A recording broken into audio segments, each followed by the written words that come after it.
એક તરફ ગુજરાતમાં સ્થાનિક સ્વરાજની ચૂંટણી માટેની જોરદાર તૈયારીઓ ચાલી રહી છે અને બીજી બાજુ રાજકોટની સૌથી ચર્ચિત નગરપાલિકા એટલે કે જેતપુર અને આ જ જેતપુરની નગરપાલિકામાં જયેશ રાદડિયાના ડાબા હાથ અને જમણા હાથ ગણાતા એવા અનેક લોકોની ટિકિટ કાપવામાં આવી હતી અને તે બાદ તે જ લોકો દ્વારા અનેક એવા આરોપો પણ લગાડવામાં આવ્યા હતા, પરંતુ હવે જેતપુરની નગરપાલિકામાં ભારતીય જનતા પાર્ટીનો દબદબો જળવાય એ માટે થઈને હવે યુવા નેતા તેની સાથે જ રાજકોટ જિલ્લાના ભાજપના પ્રમુખ અલ્પેશ ઢોલરિયા છે, તેમનું એક સૌથી મોટું નિવેદન સામે આવ્યું છે અને તે પોતે જ જાણે આ બેઠક ઉપર જીતવા માટે થઈને ભારતીય જનતા પાર્ટીનો દબદબો જળવાય તે માટે થઈને તે જ મેદાન આવ્યા હોય તેવું સામે આવી રહ્યું છે।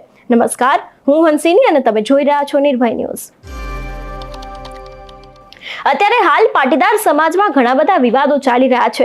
સૌથી પહેલા તો આપણે જોયું હતું કે જયેશ રાદડિયા દ્વારા જાહેર મંચ ઉપરથી નરેશ પટેલને કટાક્ષ કરવામાં આવ્યો હતો। તે બાદ પણ જયેશ રાદડિયા ખૂબ જ ચર્ચામાં રહ્યા હતા, કારણ કે તેમના નજીકના ગણાતા એવા બંને વ્યક્તિઓની ટિકિટ કાપવામાં આવી હતી ને તે બાદ જેતપુરમાં જાણે રાજકારણ ગરમાયું હોય તેવી પરિસ્થિતિ સર્જાઈ હતી અને અનેક લોકો તો એવું પણ કહેતા હતા કે હવે કદાચ ભારતીય જનતા પાર્ટીને જેતપુરમાં આવવું અઘરું પણ પડી શકે છે। એટલા જ માટે થઈને હવે રાજકોટ જિલ્લાના ભાજપના પ્રમુખ અલ્પેશ ઢોલરિયા છે તે મેદાને આવ્યા છે ને તેમના દ્વારા પણ અનેક એવી નગરપાલિકાઓને લઈને વાત કરવામાં આવી છે। એટલું જ નહીં, શા માટે અલ્પેશ ઢોલરિયાએ આવું નિવેદન આપ્યું છે, સૌથી પહેલા તો તેમને જ સાંભળીએ કે તે આ વિષયને લઈને શું કહી રહ્યા છે। આપણી કહેવત છે કે કૂવામાં હોય તો વેડામાં આવે, એમાં બધું રેડી હતું તો આપણો હવેડો તૂટેલો હતો।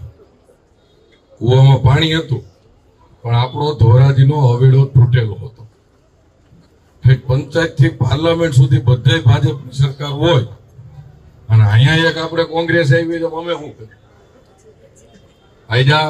આ ચૂંટણી શેના માટેની છે કે તમારો અવાજ છે ને એ એક બેનને જે પાણીની વ્યથા હોય ને એ 100 મત દેવરાવે ને ધોરાજીમાં પાણી જોઈશે।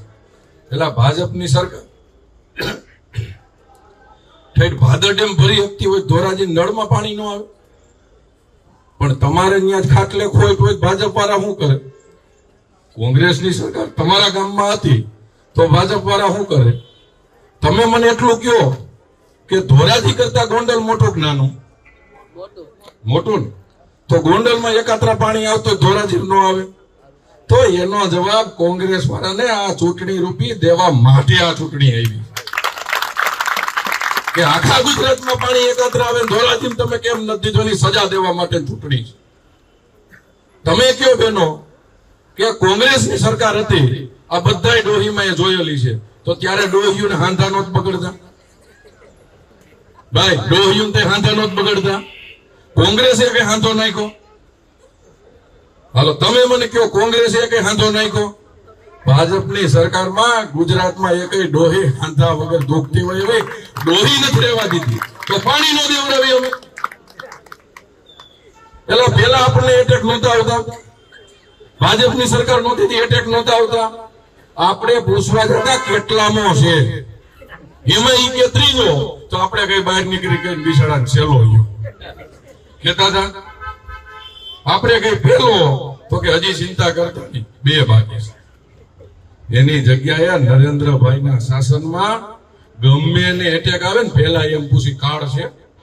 ઈ કે હા તો રાજકોટની હારામારી હોસ્પિટલમાં દાખલ થઈ જાઓ। નરેન્દ્રભાઈ મોદી આપણા માટે બેઠા છે। આવા કામ કર્યા હોય તો પાણી નો આવે? એના માટેનું મહત્વ નથી। પૃથ્વીરાજ ચૌહાણ વખતે જે ભૂલ થઈ છે ને કે એના પછી કરોડો હિન્દુ મુસ્લિમ થયા છે, આ ઈ ભૂલ ધોરાજીમાં ન થાય ને એના માટેની ચૂંટણી છે। તમારે માંગણી ધોરાજીએ ઈ કરવી જોઈએ કે વોર્ડ નંબર 1 માં અસંધારો આવ્યો ને આખા ધોરાજીમાં લાગુ કરો, ઈ કહેવાની જરૂર છે। પાણી તો ભરી આવશે,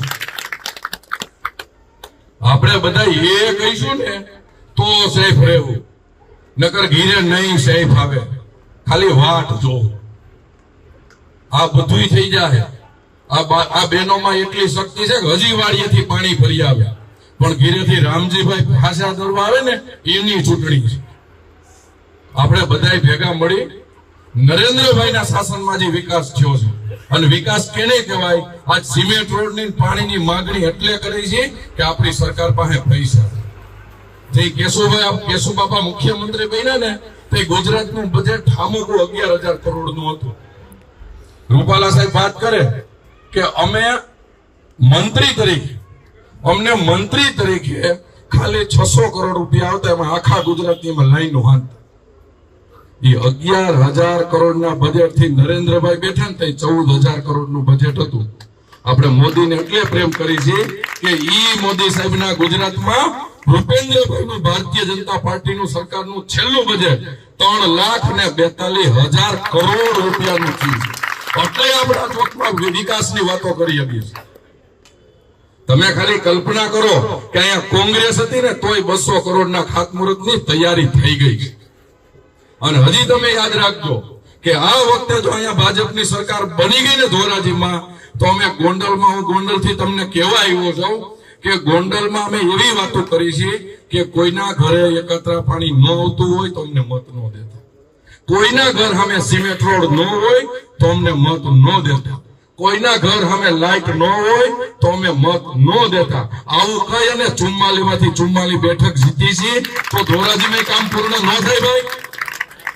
આ મતદાન એના માટે કરવાનું છે કે વેમમાં ન રહેતા. ધોરાજી એવું સિટી છે કે વેમમાં ન રહેતા.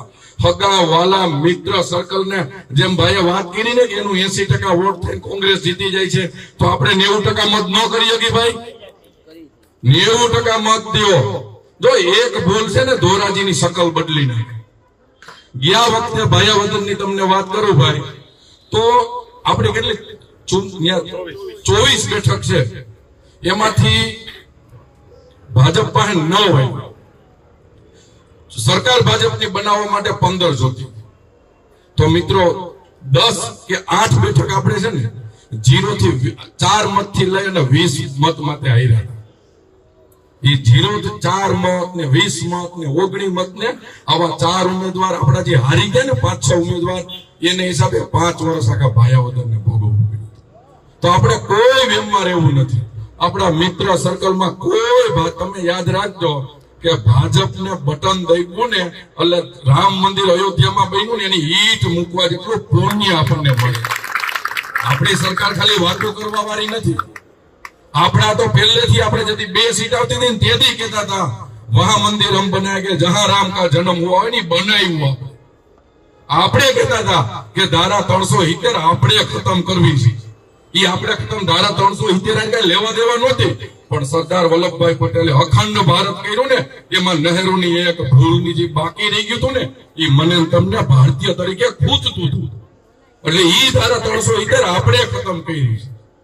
તો રાષ્ટ્રહિતની વાત હોય, આપણે બધા ભારતીય છે, રાષ્ટ્રવાદી લોકો છે, તો કામય આપણે કરશું અને વિકાસય આપણે કરશું. પણ જેમ નારો દિલ્હીમાં હતો, મહારાષ્ટ્રમાં હતો ને કે એક હે તો સેફ હે, બટેંગે તો ભેગા રહીજો ભાઈ. ભારત માતા કી જય. એક તરફ ગુજરાતમાં સ્થાનિક સ્વરાજની ચૂંટણી આવી રહી છે, એક તરફ પાટીદારોમાં ફાટા વધતા જાય છે, અને બીજી બાજુ પાટીદારોમાં અત્યારે હાલ લોકો આમને સામને આવી ગયા છે. અને હવે આ જ ફાટાઓને દૂર કરવા, તેની સાથે જ સ્થાનિક સ્વરાજની ચૂંટણીમાં પાટીદારો સહિત ભારતીય જનતા પાર્ટીના નેતાઓનો દબદબો જળવાય તેના માટે થઈને હવે ભારતીય જનતા પાર્ટીના યુવા નેતા છે તે લોકો પણ ધીરે ધીરે કરીને મેદાને આવી રહ્યા છે. તમારું શું માનવું છે આ વિષયને લઈને અમને કમેન્ટ કરીને ચોક્કસથી જણાવજો. તેની સાથે જ અમારી ચેનલ નિર્ભય ન્યૂઝને લાઈક, શેર અને સબસ્ક્રાઇબ કરવાનું ભૂલશો નહીં. નમસ્કાર.